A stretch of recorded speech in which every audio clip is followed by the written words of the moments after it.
very most important concepts here are there.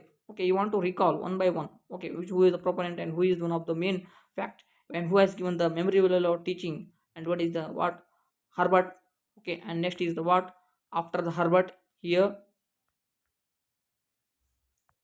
after the Herbert who has given the concept, that is Morrison. And the next one is what, and next one is at the next you study at the reflective level of teaching. Yes, so that's why here understanding level of teaching, and next is what here, so you study some of the merits and demerits. Understanding level of teaching, it is effective learning.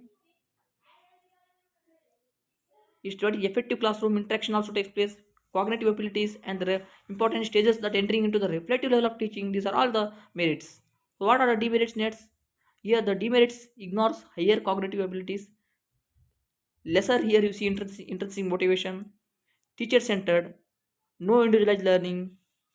These are the important demerits. These are the merits and the demerits. So last one is the reflective level of teaching. That is the reflective level of teaching. You know that is the reflective level is the highest level of teaching learning activity. It is the stage of learning when students do not merely repeat and revise or the answers or answer the questions as here asked for, nor do they only understand and learn, interrelate or interpret the concepts. But here they what happens here, they pay seriously thoughtful consideration to the presented contents. That is here we see that is some of the main objectives of the reflective level of teaching are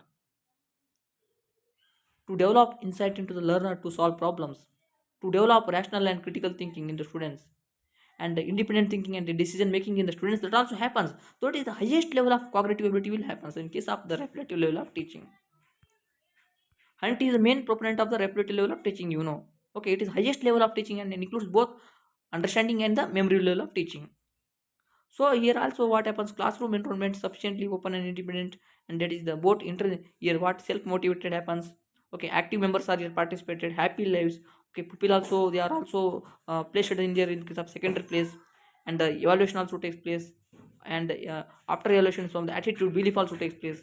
Okay, so next is what are the merits and the demerits. Here merits, it is one of the most thoughtful mode of operation, learner centered approach, development of problem solving ability, useful for gifted children, and also provides maximum flexibility, self motivation, and development of creativity.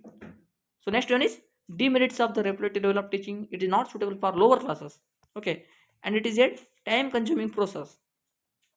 It is not applicable for dull students.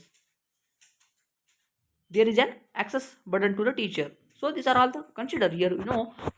When here the higher level of teaching, so that is the we not to consider at the lower classes, and we not to recall the points which are in the lower positions. So we want to recall all the points in the higher level and the higher cognitive abilities. So that's why here that is the main merits and the demerits of the reflective level of teaching. So students, this much enough in this class. So in the tomorrow's class, we will go for the requirements of teaching. Thank you.